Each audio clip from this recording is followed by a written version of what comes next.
Conviction کا مطلب یہ ہے کہ آپ اپنے بلیفز کے لیے جان بھی اپنی دے سکتے ہیں، یہ کنوکشن ہے. لیکن یہ سمجھے میں نے کہا آپ اپنی جان دے سکتے ہیں اپنے بلیفز کے لیے، یہ نہیں میں نے کہا کہ آپ دوسرے کی جان لے سکتے ہیں. تو پلیز اس کو یہ نہ سمجھے جائے. جب یہ کہا جاتا ہے کہ آپ کے پاس کنوکشن ہے تو اس کا مطلب یہ ہے کہ آپ جو اپنے آئیڈیلز ہیں، جو آپ کے ویلیوز ہیں، جو آپ کے بلیفز ہیں، اس کے اوپر آپ کوئی بھی قربانی دینے سے دریغ نہیں کریں گے، یہاں تک کہ آپ کو جان کی بھی قربانی دینا پڑے. تو یہ کنوکشن ہوتا ہے. کیرزما یہ ہوتا ہے کہ جو لیڈرشپ ہے اس کی ایک بہت امپورٹنٹ کوالٹی کیرزما ہے. اور کیرزما کا مطلب یہ ہوتا ہے کہ لیڈر جو ہے وہ لوگوں کے اندر پازیٹیو وائبس کریٹ کرتا ہے. اگر ایک کمرے میں لیڈر آئے گا اور لوگوں کے اندر پازیٹیو وائبس جنریٹ ہوں تو اس کا مطلب ہے کہ اس کے اندر کیرزما ہے. یہ لیڈرشپ کے لیے ریکوائرمنٹ ہے. اور کمپیٹنس کا مطلب یہ ہوتا ہے کہ لیڈر جو ہے کیونکہ سارے کام اس نے خود نہیں کرنے ہوتے تو اس کی کمپیٹنس لیڈر کی یہ ہے کہ ہی اور she selects the right person for the right job. یعنی وہ آدمی سلیکٹ کرتا ہے ہر کام کے لیے جو موزوں ترین ہوتا ہے. یعنی وہ کام جب بانٹتا ہے، لیڈر جب کام کو ڈسٹریبیوٹ کرتا ہے تو جو کام بہترین طریقے سے کوئی کر سکتا ہے وہ کام اس کو اسائن کرتا ہے. اور کامن سینس جو ہے وہ تو قدرت نے سب کو دیا. یعنی لیڈرشپ جو ہے وہ ایک راکٹ سائنس نہیں ہے.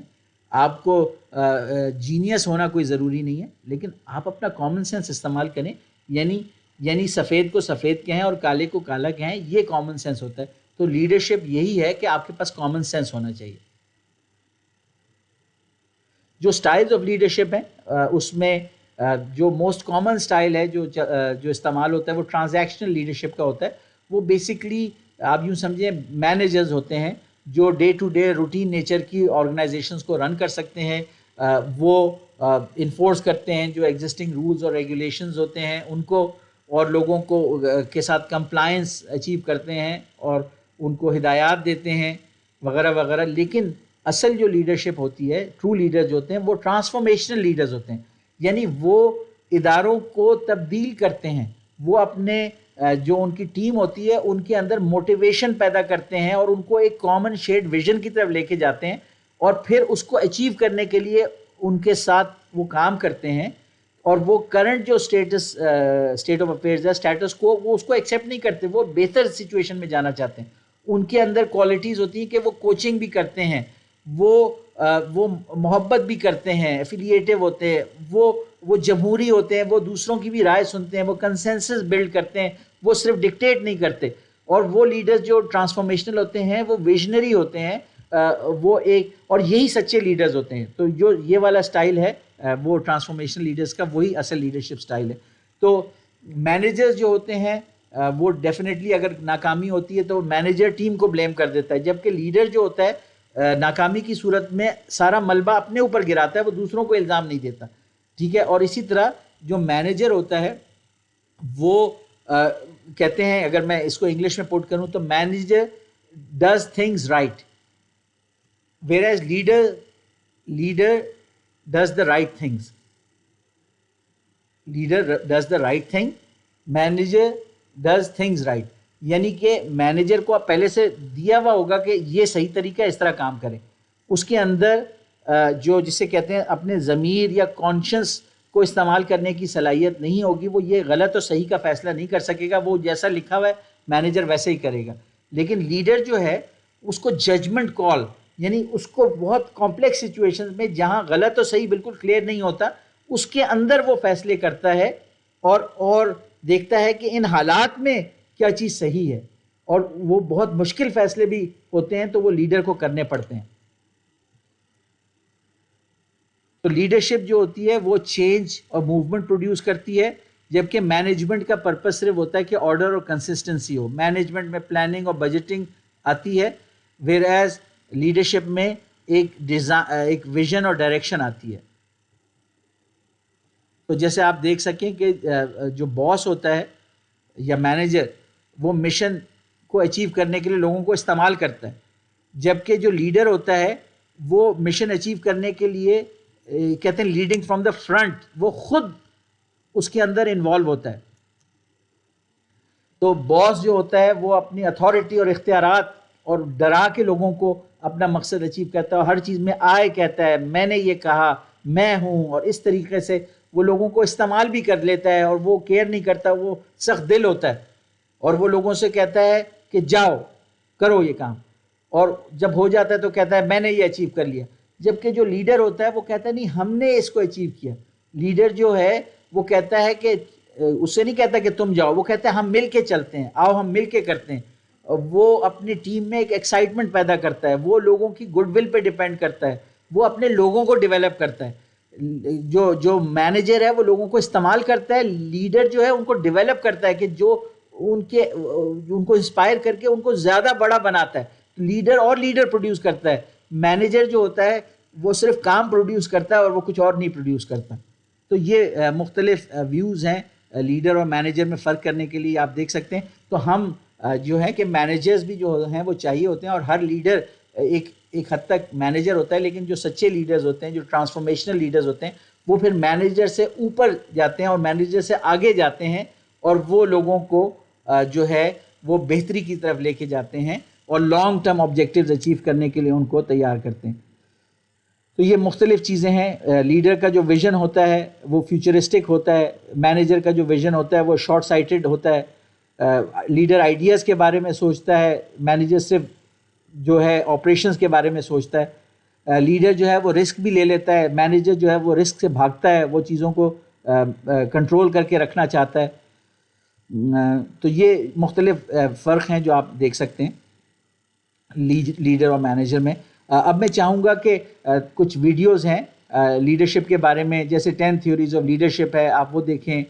پھر آپ دیکھیں how to be a leader, essential qualities of all great leaders. پھر آپ ویڈیو دیکھیں کہ مارٹن لوتھر کنگ جو ایک بڑے گریٹ لیڈر تھے کہ انہوں نے یہ بتایا کہ کس طرح اپنی لائف کا بلو پرنٹ بنانا ہے. پھر ٹیم انوائرمنٹس میں لیڈر کو کس طرح کے ٹیم ممبر سے ڈیل کرنا پڑتا ہے, اس کی ایک کارٹ کی انالوجی ہے. ایک کارٹ ہے جس کو کھینچ کے لوگ لے کے جا رہے ہیں, تو اس کے ذریعے ہم ڈفرینٹ طرح کے جو ٹیم ممبرز ہیں ان کو دیکھیں گے. اور پھر ہم سب سے آخر میں جو اہم ترین ویڈیو ہے کہ ہمارے نبی حضرت محمد صلی اللہ علیہ وسلم ان کا لیڈرشپ سٹائل کیا تھا, اور میں یہ کہوں گا کہ وہ سب سے بہترین لیڈرشپ سٹائل جو ہے وہ ہمارے نبی اکرم حضرت محمد صلی اللہ علیہ وسلم کا تھا. تو آپ اس کی بھی ویڈیو دیکھیں گے. تو یہ ساری ویڈیوز دیکھ کے آپ کو آئیڈیا ہوگا کہ لیڈرشپ کیا ہے, اور یہ کوالٹیز اپنے اندر آپ نے پیدا کرنی ہے, اور پھر آپ نے اپنے اسٹوڈنٹس کو بھی انسپائر کرنا ہے کہ انہوں نے بھی اپنے اندر لیڈرشپ کوالٹیز پیدا کرنی ہے. پہلی ویڈیو میں ہم دیکھیں گے کہ 10 لیڈرشپ تھیوریز کیا ہیں.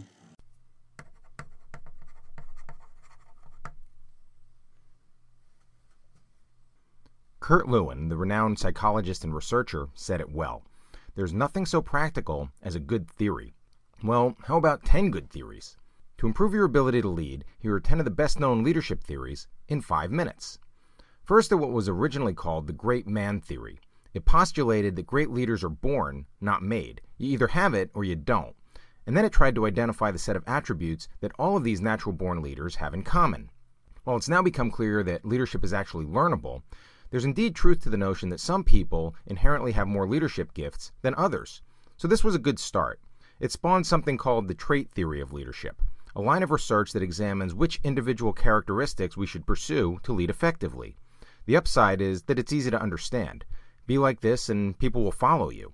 But the downside is that it's identified dozens of traits, and no single set has emerged as the ideal for all circumstances, so it can be overwhelming to attempt. Somewhat related is the skills theory of leadership. Just like trait theory, it tries to identify a set of key attributes, but in this case, practical skills rather than just general qualities of a leader. The bottom line on this one is, if you want people to follow you, you need technical skills in your field. That is, you need to be good at what you're doing so you have some credibility. You need people skills like persuasion and diplomacy and affability, and you need conceptual skills, the ability to see the big picture and to think strategically. Next, there's the theory that leadership style is the key to success. Styles like be autocratic and demanding, or be democratic and participative, or be laissez-faire and leave people alone. Probably the best-known style-based theory is called the managerial grid. Adopt a leadership style that's both people-friendly and uncompromising on performance. It's a solid foundation, but there's a bit more to leadership effectiveness. That's where these next couple theories came from. Situational leadership theory argues that there's no one-size-fits-all model. Certain traits and skills and styles fit better in one situation than another, so the leader must adapt. For example, coaching a high school boys team may imply a somewhat different approach than coaching high school girls. Same objectives and standards perhaps, but to get great results might require more of a disciplinarian for the boys, but a highly relational coach for the girls. A closely connected idea is called the contingency theory of leadership. Whereas the situational leadership approach assumes that the situation is static and the leader should adapt to it, the contingency theory assumes that the leader's default style is also pretty much fixed. Maybe he's more task-oriented than people-oriented. So the trick is to fit the right leader to the situation. Bottom line, effective leadership is contingent on matching the leader's style to the setting. In the coaching example, it would mean to find and install the right coach, rather than hoping the current coach will adapt his or her style to the situation. Transactional leadership and transformational leadership are two theories that we can consider together. As the term implies, transactional leadership means that there's a reciprocity of behavior between the leader and the follower. People will follow based on the incentives in place. So the leader's job is to find the right mix of rewards and punishments, and then closely monitor what's going on. The theory of transformational leadership, by contrast, says that leaders gain buy-in and commitment not so much from the quid pro quo approach as they do from encouraging their followers, caring for them, inspiring them toward a vision. In short, they get results by proactively transforming the environment and the relationships, cultivating followership, rather than paying for it or punishing non-compliance like the transactional leader does. Leader-member exchange theory is a bit like transactional theory because it suggests that leadership is basically about a fair exchange between the leader and the led. But it goes further to say that the exchange creates an in-group and an out-group with respect to the leader. And that, in turn, affects people's performance and willingness to stick around. In a way, it's just like being back in high school. There was the in crowd, and then there were the rest of us, and that can have some dysfunctional consequences. So the theory suggests that leaders may want to address their tendency to alienate people. And then there's servant leadership theory, which is kind of a blend between transformational and transactional leadership. Boiled down to its essentials, it says that if a leader makes a priority of identifying and meeting followers' needs, serving rather than being served, that leader creates an environment of trust and cooperation and reciprocal service, and ultimately, higher performance. It's been popularized in recent decades by many researchers, but it goes back a lot further than that. Much of Jesus' influence, for example, was and still is a result of compassion and service and sacrifice. People follow out of love and gratitude rather than out of compulsion or fear. Alright, that's 10 of the major theories in leadership, and there are important truths in each. The better you know them, the better you're likely to lead. फिर हम एक देखेंगे leadership के बारे में एक video.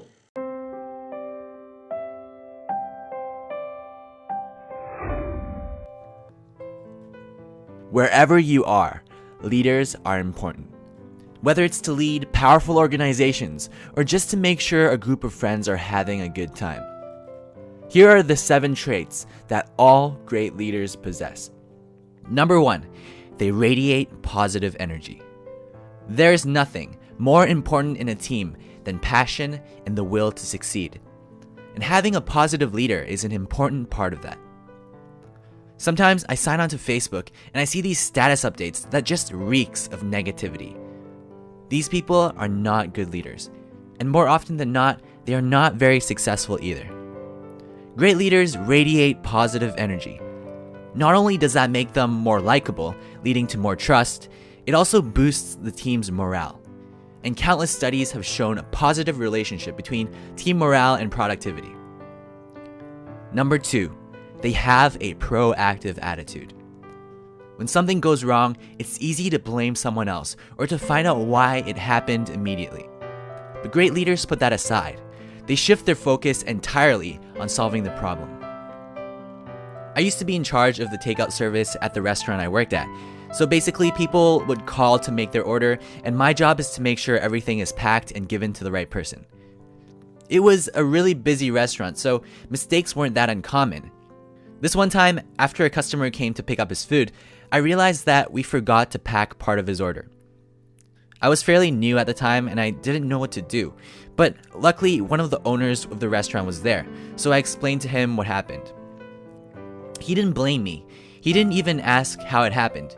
Instead, he told me to call the customer, apologize for what happened, and then tell him that we will personally deliver the missing part of his order to his house. At the end of the day, the owner sat down with me to talk about how we can prevent something like this from happening again, but he did it at the end of the day, not when the problem was still unresolved. Great leaders know what to focus on at any given point in time. They are proactive. Number 3, they delegate tasks completely. Great leaders realize that they can't do everything themselves, so they focus on the most difficult tasks and delegates the rest to others. Let's say you make more than $30 an hour, yet every week you still spend several hours cleaning your house and doing the laundry. Considering a maid costs around $30 an hour, you might decide it's worthwhile to hire one to do your housework for you. When I first started delegating my work to others, I was hesitant because I knew that I could probably do a better job than the person I'm assigning it to. For example, a maid might put your clothes in the wrong drawer every once in a while, but you should still hire her because the extra time you get to work on more valuable tasks generally outweighs the negatives. Delegating also means fully trusting your team to do the task without micromanaging their every move. Great leaders delegate tasks to others and trust them to get the job done. Number 4, they are approachable. A great leader is one who their teammates could see themselves approaching whenever they have a concern or when they simply need someone to discuss things to. When Sam Walton opened over a dozen Walmart stores, he was still available to privately talk to any one of his thousands of employees. Was this the reason Sam Walton was so successful? We can't say for sure, but he is a prime example of someone who's approachable, and it so happens he's also one of the most notable leaders in the last 3 decades. There is a saying that's very appropriate in this situation, and that is, a non-productive work environment is one where employees are discouraged to speak up, fearing the loss of their jobs. Great leaders encourage feedback from all members of the organization. They are approachable. Number 5, they do what they expect of others. If you expect your team to work hard and produce great results, you're going to have to do the same. When I was a kid, I worked at Wendy's, the fast food restaurant. There were 2 managers there, Maria and Francis. Maria was very good at telling us what to do, but she would always be in her office talking on the phone with her boyfriend. We listened to her, but none of us really respected her. And that is because she doesn't place the same expectations for herself as she does for us. Francis, on the other hand, was different. He didn't have a lot of leadership traits. In fact, he even had trouble telling us what to do. But the one thing he did have was he pulled his own weight. When it was busy, he would grab the spatula and start flipping burgers alongside us. As a result, he gained the respect of everyone. Whenever he was our manager, we worked hard because we wanted to, for Francis. A great leader sets an example, and as a result, gains the respect of his or her entire team. Number 6, they are accountable. Your team's mistakes are your mistakes because you are their leader. Remember the restaurant example? When we left out part of the customer's order, the owner and I personally went to deliver what we missed. Imagine the owner of a restaurant coming to your doorstep to apologize for their mistake. That is unheard of, and yet that is exactly the level of accountability great leaders practice all the time. It's not just about responsibility, it's about taking the next step to make things right. Great leaders are accountable. And lastly, they are decisive. A lot of times, leaders have to make decisions that they are not sure of. But once they have enough evidence to suggest making that decision, they stick with it, and they do it with confidence. Imagine that you are the commander of an army, and you have to make the decision whether to enter the enemy territory from the north or from the west. There's no information as to which one makes more sense, but you will still have to choose. Because without you, their leader, half of your army might decide to invade from the north, and half from the west, and some might even call it quits and retreat. Therefore, your job as a leader isn't to always make the right decision, but it's to make a decision in order to keep the team together. Wrong decisions could be fixed, but a scattered team is a recipe for disaster. Great leaders are decisive and confident in their decisions. I hope these tips help you become a better leader. And as always, I hope you enjoyed it. Don't forget to subscribe to see more awesome videos like this one. अब हम देखेंगे एक video Essential Qualities of All Great Leaders. Hello, I'm Brian Tracy, and I want to talk to you now about leadership qualities. More than 50 qualities have been identified that are important to great leaders. But there are 7 leadership qualities that seem to stand out as being more important than the others. The good news is that each of these leadership qualities can be learned, and they must be learned by practice and repetition. First of all, great leaders have vision. They can see into the future. They have a clear, exciting idea of where they are going and what they're trying to accomplish, and they're excellent at strategic planning in getting there. Now, this quality of vision separates them from managers. Having a clear vision turns the individual into a special type of person. This quality of vision changes a transactional manager, someone who works with people to get the job done, into a transformational leader, someone who transforms the future of the business. While a manager gets the job done, great leaders tap into the emotions of their employees. Now, the second quality of a great leader is courage. The quality of courage means that you are willing to take risks in the achievement of your goals with no assurance of success. Because there's no certainty in life or business, every commitment you make and every action you take entails a risk of some kind. Among the 7 leadership qualities, courage is the most outwardly identifiable trait of a leader. The third quality is integrity. In every strategic planning session that I've conducted for large and small corporations, the first value that all the gathered executives agree upon for their company is integrity. They all agree on the importance of complete honesty in everything they do, both internally and externally. The core of integrity is truthfulness. Integrity requires that you always tell the truth to all people in every situation. Truthfulness is the foundation quality of the trust that is necessary for the success of any business. The fourth quality of a great leader is humility. Great leaders are those who are strong and decisive, but also humble. Humility doesn't mean that you're weak or unsure of yourself. It means that you have the self-confidence and self-awareness to recognize the value of others without feeling threatened. It means that you are willing to admit that you could be wrong, that you recognize you may not have all the answers. And it means that you give credit where credit is due. The fifth quality is strategic planning. Great leaders are also outstanding at strategic planning. They have the ability to look ahead, to anticipate with some accuracy where the industry and the markets are going. Leaders have the ability to anticipate trends well in advance of their competitors. They continually ask, based on what is happening today, where is the market going? Where is it likely to be in 3 months, 6 months, 1 year, and 2 years? What will customers want? And they do this through thoughtful strategic planning. Leaders always focus on the needs of the company and the situation. Leaders focus on results, on what must be achieved by themselves and by others and by the company.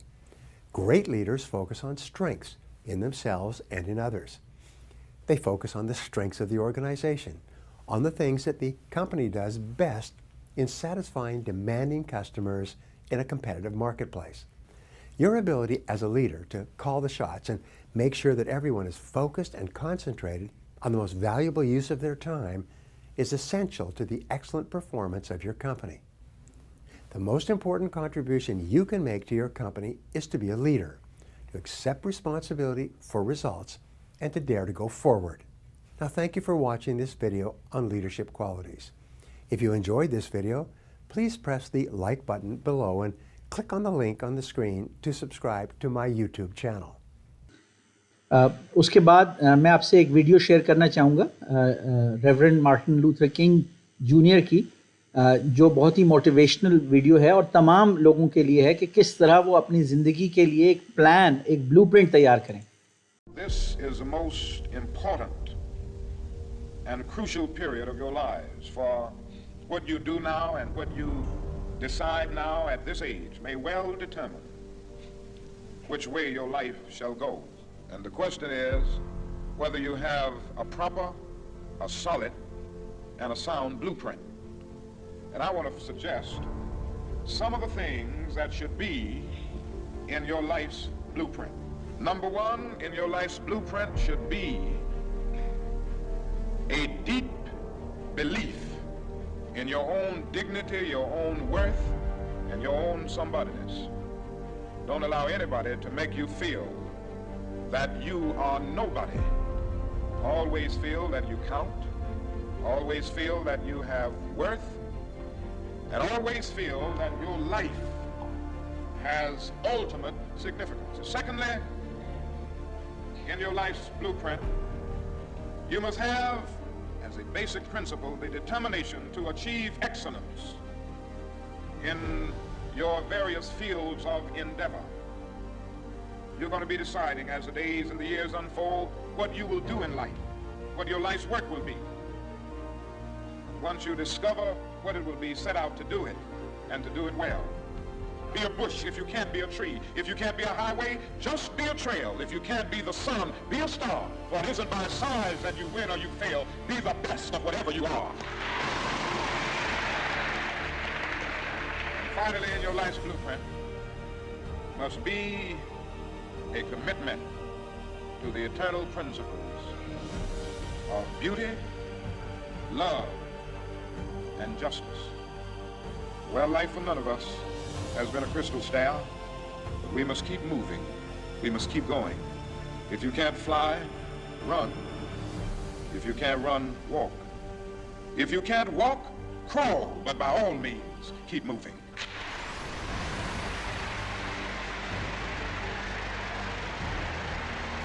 इसके बाद हम देखेंगे एक video जिसमें एक cart की analogy के ज़रिए एक काठी के ज़रिए किस तरह टीम एनवायरनमेंट में कुछ मेंबर्स प्रोडक्टिव होते हैं और कुछ नॉन प्रोडक्टिव.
अब हम एक वीडियो देखेंगे